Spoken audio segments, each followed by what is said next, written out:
Alright, welcome everyone to my 2023 updated Exosister deck profile.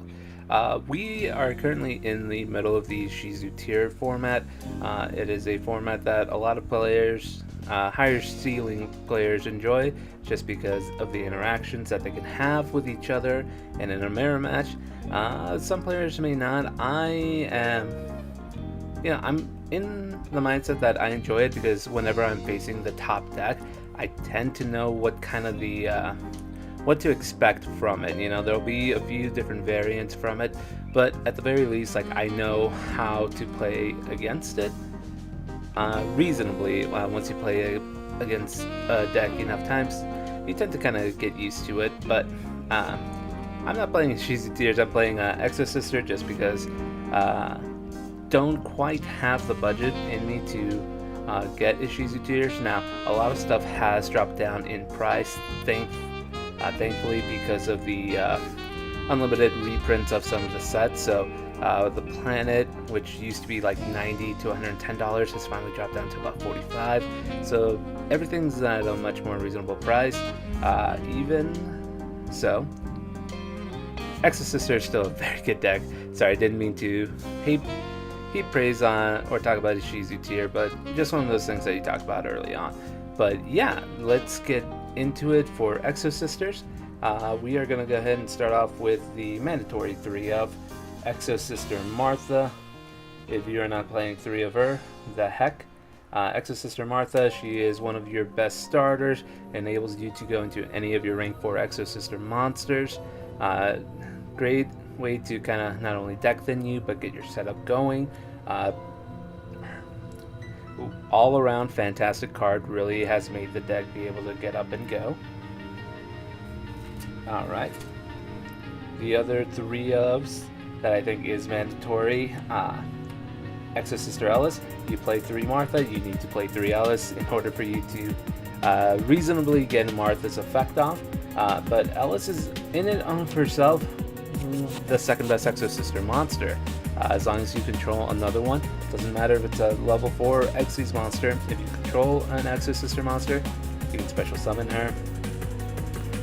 Your best extender, and then if you control Stella as well, you will gain 800 life points. Important thing to keep track of, especially when it comes to potential time.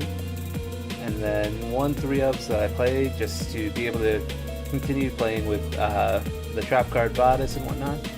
3 Exosister Stella. If you normal summon her and you can special summon one other Exosister monster from your hand, and then if you control Ellis, you gain 800.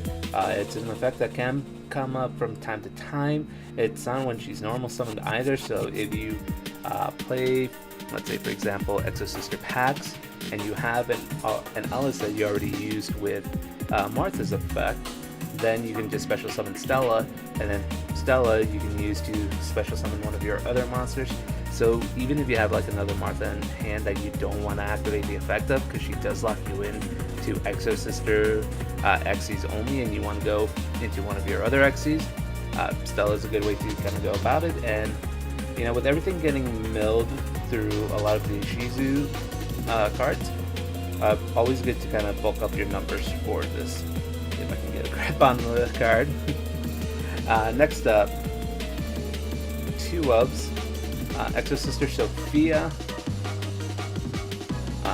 If you summon her and you control another if you control another Exosister, you can draw 1 card. And then if you control Irene, you gain 800.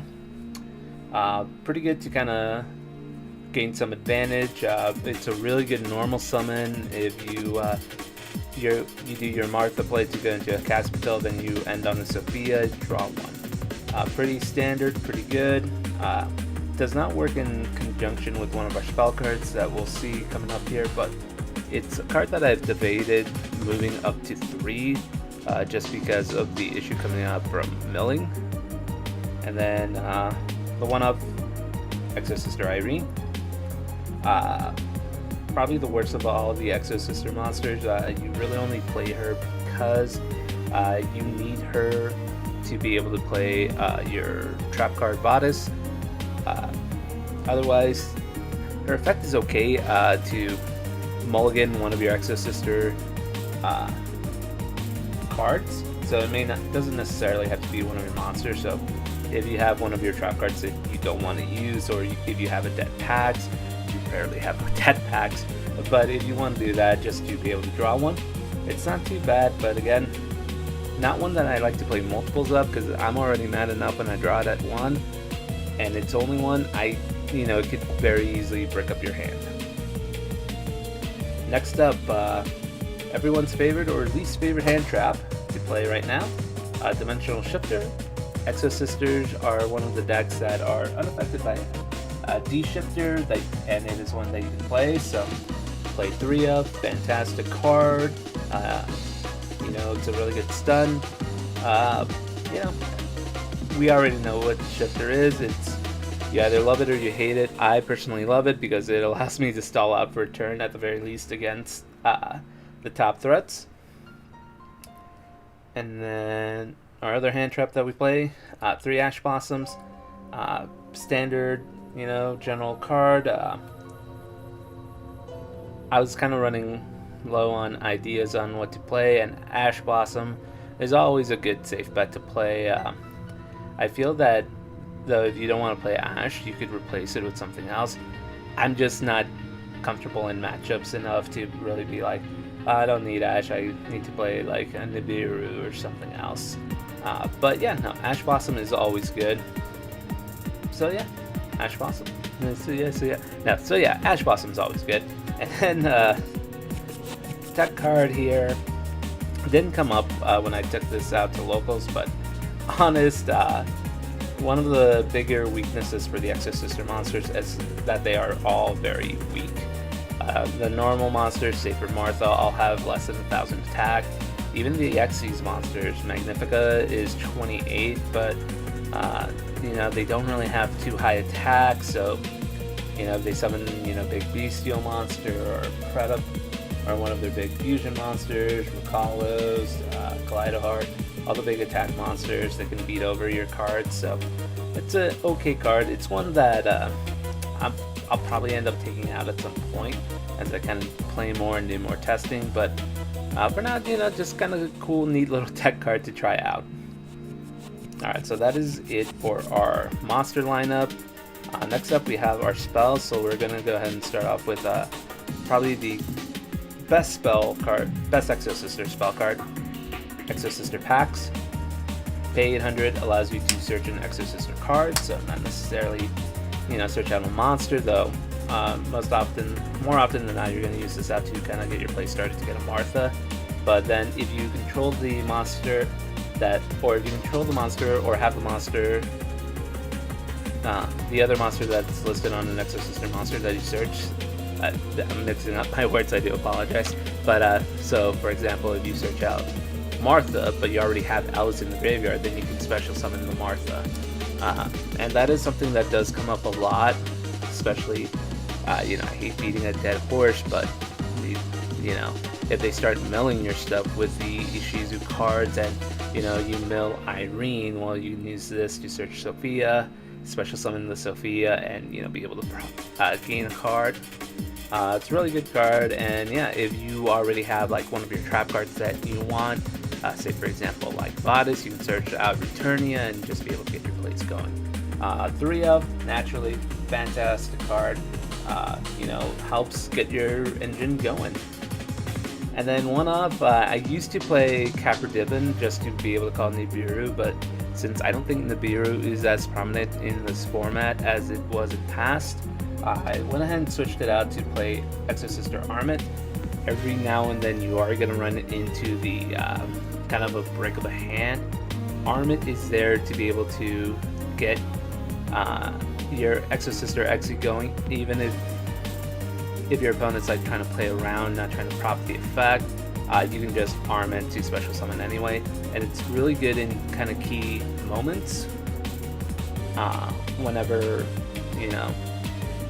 say they're starting off, you can just arm it into one of the Xyz monster. I usually go with the Sophia, that way they don't activate any of their graveyard effects for the turn, and then you can kind of go with that.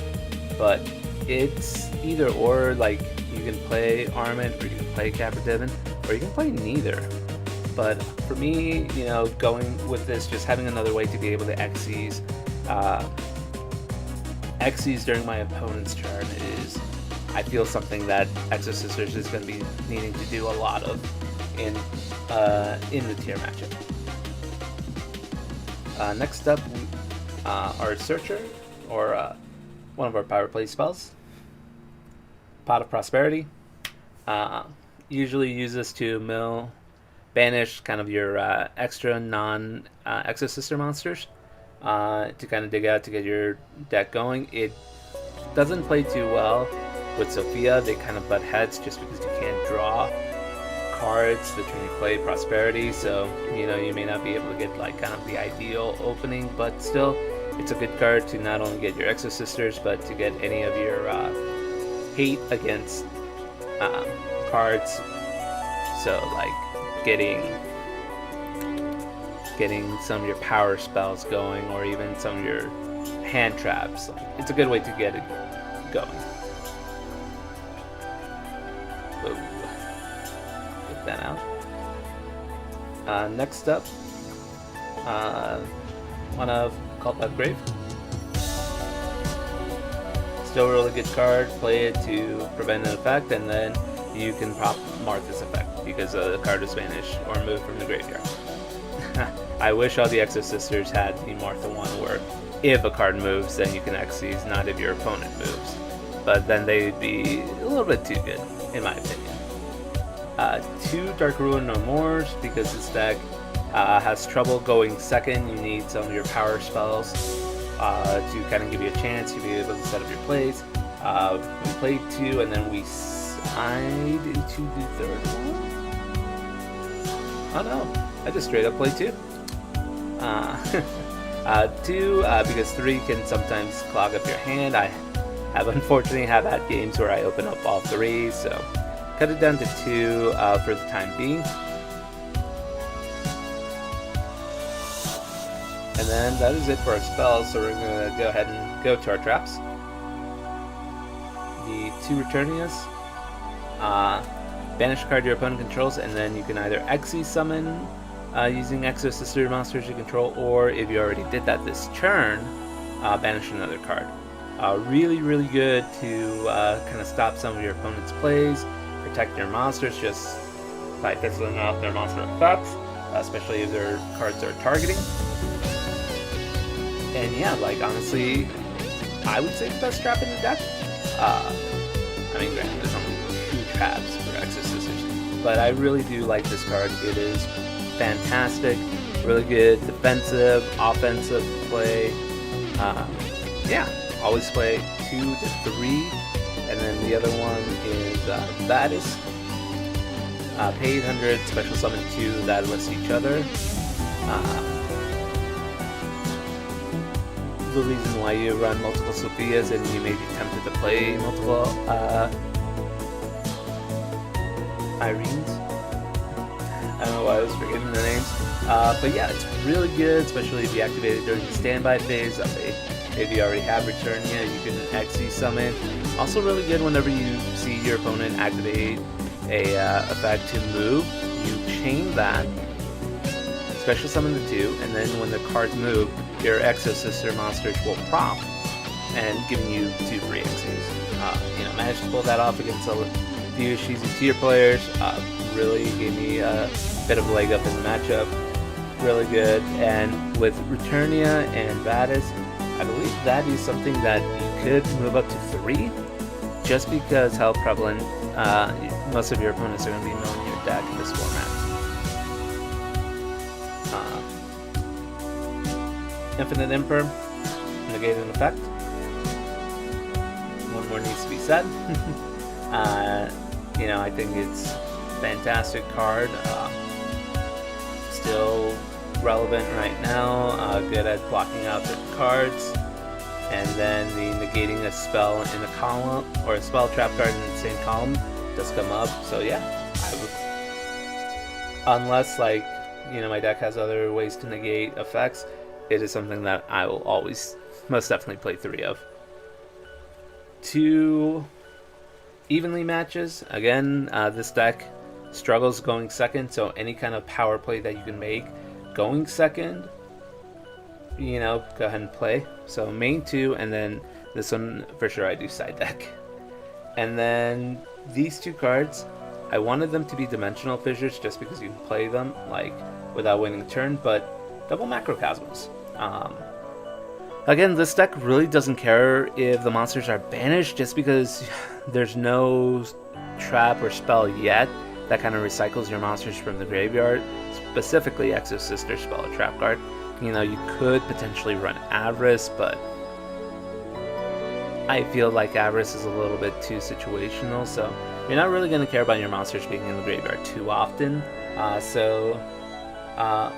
Whether they're in the graveyard or they're banished, Macrocosmos just banishing everything, giving you a bit of a buffer against, you know, the Shizu tier matchup and other matchups. A lot of decks still don't like their cards getting banished right now, and so any way you can kind of, you know, increase that without having to worry if you can drop a D shifter or not is always a plus. So trying out Macrocosmos at 2, personally I prefer Dimensional Fissure, but I have no idea where mine are at, so I found my 2 Macrocosmos instead, and I'm running with them. And it actually worked really well for me this past local. Went 3-1, only lost to a Shizu tier in round 4. So not too bad for a test drive for this one. Next up, we're going to go into our Xyz monsters. And we're going to start off with the 3 of only Michaelis. You can detach a material, search an Exosister spell trap card. When you summon her using Exosister monsters as material, the turn that you summon her, you get a quick effect, banish from target from the field or graveyard. Best Xyz monsters that you can have in the deck. She is fantastic. She's also a great way to kind of search out your spell trap cards, get everything kind of going. So 3 up. No explanations needed, or no other explanations needed. Magnifica. Most of the time when you go into Magnifica, you're going to have game. It's another way for you to banish your opponent's cards. She can attack twice, so that's what I'm saying. Most of the time you summon her, you're going to go for game.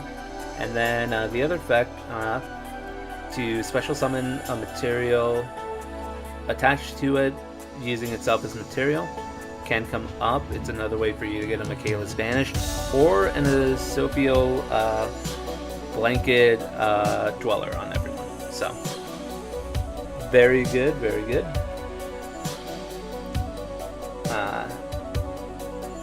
Double Caspitel. Again, this one detached to search an Exosister monster, so way to kind of extend it. Most of the times whenever you go into Caspitel, it's gonna be your opening play. You use it to get like your other monster, but you can also go into it to prevent your opponent from special summoning from the graveyard. So she has 2 fantastic effects, so that's why you play 2 of her. And then the 1-ofs right now, Sofiel and Gabrine. Gabrine, when it's summoned using an Exosister monster as material, quick effect, negate. Target a monster and negate its effect. It's something that comes out, and then its attached effect is you increase the attack of your Exosister monsters by 8, or all Xyz monsters you control will gain 800, not just Exosisters. I'm sorry about the camera movement there. So yeah, that's really good. It's good to go into a game ender, and you know, quick effect to negate it. The quick effect to negate an effect is really good. Asophiel, when it's Xyz summoned using Exosister monster as material, neither player can activate effects in the graveyard this turn. Like, it's a turn ender against Shizu tiers. What else needs to be said? And then its normal detach effect, it's a bounce.